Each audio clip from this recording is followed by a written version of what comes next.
Kebebasan batin. Apa yang kalian pikirkan tentang kebebasan batin? Mungkin mengarah ke kebahagiaan. Lalu apa tolak ukur kebahagiaan? Kebahagiaan adalah di mana hati kita merasa lapang, di mana diri kita merasa sempurna dalam segala aspek. Lalu apa tolak ukur kebahagiaan biasanya? Apakah uang? Apakah kehormatan, jabatan, status sosial, dan lain sebagainya? Oke, anggap saja seperti itu. Lalu ketika semua itu sudah kita capai, apa yang akan kita rasakan? Sekiranya kita bayangkan hal itu sudah tercapai, maka kita akan merindukan hal yang lebih lagi. Karena sejatinya manusia tidak pernah merasa puas akan sesuatu. Jika kalian melihat film-film atau seperti yang tengah viral atau kemarin-kemarin viral tentang Squid Game, di mana ada orang kaya yang saking kayanya dia merasa bosan. Karena segala sesuatunya mudah dia dapatkan, dia tidak punya tujuan hidup lagi karena tujuannya sudah tercapai, yaitu kekayaan. Yang dari dulunya dia berpikir bahwa kebahagiaan bisa dicapai dengan mempunyai akses dalam segala hal, yaitu kekayaan. Tapi setelah semua itu tercapai, justru dia merasa hampa. Sebenarnya ini adalah polemik manusia, karena manusia itu tidak pernah merasa puas. Pola pikir manusia dari kecil sampai besar, sampai dewasa seperti sekarang, di mana pada saat kecil kita itu pasti ambisius, kita itu menginginkan sesuatu yang bisa dicapai nantinya ketika dewasa, yaitu disebut dengan cita-cita.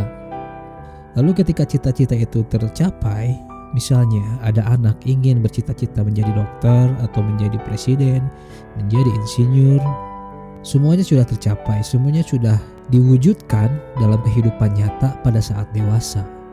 Berapa banyak insinyur, dokter, dan lain sebagainya yang masih stres dengan kehidupan, tidak menemukan kebahagiaan yang hakiki. Berapa banyak kebaikan atau terlihat bahagia adalah kode etik moral mereka agar terlihat bahagia di hadapan orang lain, agar terlihat baik-baik saja di hadapan orang lain.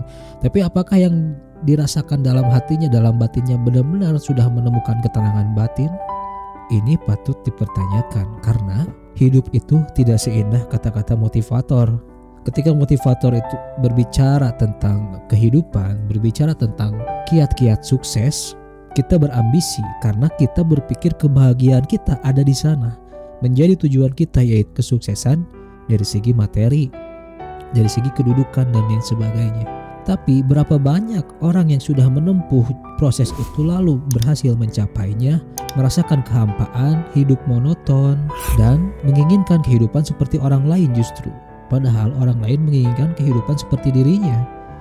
Ini menjadi paradoks dan menjadi berputar-putar, di mana ini adalah ego manusia sebenarnya.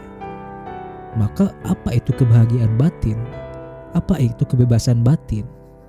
Kita selalu terjebak dalam ketidakbahagiaan, di mana framing kita kebahagiaan di hadapan orang lain menjadi standar kesuksesan, menjadi standar ukuran orang lain yang belum mencapai posisinya seperti kita.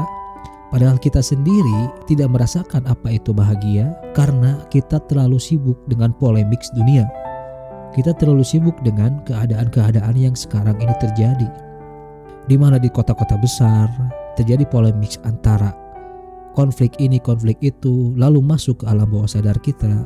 Terjadi perdebatan di sana sini, lalu masuk ke alam bawah sadar kita, menekan psikologis kita, walaupun kita berusaha menyangkalnya, walaupun kita berusaha untuk menghindarinya, tapi alam bawah sadar kita menerima. Alam bawah sadar kita secara tidak sadar menerima semua informasi itu dan menerapkan ke dalam hidup kita hingga akhirnya kita menjadi depresi.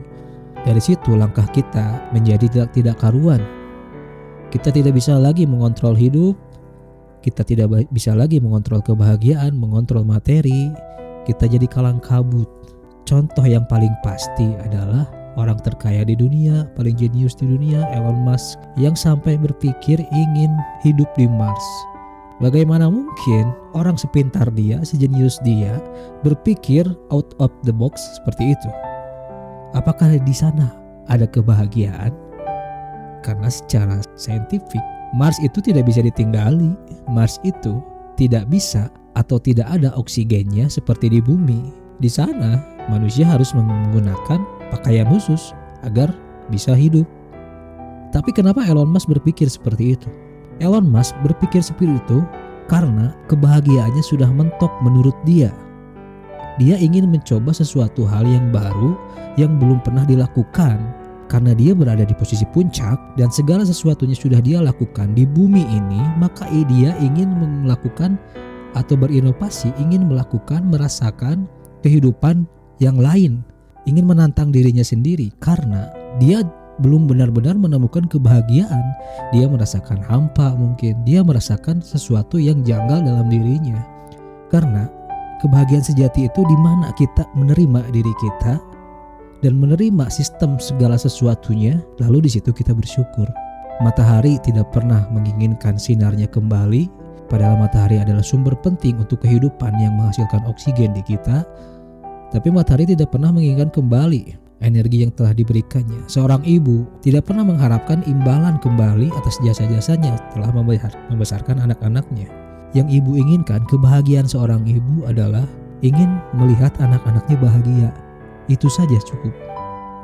Seberapapun anak-anaknya kaya, seberapapun anak-anaknya menempati posisi yang tinggi dalam karirnya dan sebagainya, tapi jika tidak bahagia, maka seorang ibu pun tidak akan bahagia. Tapi jika anaknya walaupun hidup sederhana, walaupun hidup biasa saja, walaupun tidak mencapai kedudukan yang tinggi, tapi jika seorang ibu melihat anaknya bahagia, maka seorang ibu itu pun akan merasakan ketenangan batin, bahagia. Dia akan merasakan ketenangan saat dia meninggal. Karena saat dia meninggal, saat seorang ibu meninggal, seorang ibu itu tahu bahwa dia meninggalkan dunia dalam keadaan mengetahui bahwa anaknya sudah bahagia. Bukan sudah kaya, bukan sudah sukses, tapi sudah bahagia. Bahagia itu dicapai prosesnya dengan melihat sekeliling kita. Bahwa kita itu harus sekali-kali menyempatkan diri untuk melihat sekeliling kita seperti alam dan sebagainya. Kita harus merasakan oksigen yang kita hirup, kita harus merasakan sinar matahari yang menyorot kepada kita. Bagaimana kalau kita melihat sinar matahari dalam waktu 5 atau sampai 10 menit kita akan buta, tapi sinar matahari itu terus menyinari kita, menghasilkan oksigen, lalu bertumbuh. Tumbuhan bisa tumbuh karena sinar matahari dan curah hujan, lalu dimakan oleh hewan pemakan tumbuhan, lalu serangga dimakan oleh amfibi, lalu reptil, lalu dimakan lagi oleh predator yang lebih tinggi. Itu adalah keselarasan yang bisa membuat kita bahagia. Karena kebahagiaan itu adalah sejatinya keselarasan, bukan kompetitif. Jika kompetitif, jika pertandingan, jika kompetisi, maka Tuhan mungkin akan menciptakan predator yang saling memangsa satu sama lain. Jika kita mengerti esensi kebahagiaan, seekor katak tidak akan cemburu ketika dimakan oleh, atau misalnya katak lain dimakan oleh ular. Seekor katak tidak akan berusaha menjadi ular karena dia tahu, katak itu tahu bahwa ketika dia berusaha menjadi ular, dia menentang kodratnya sebagai katak.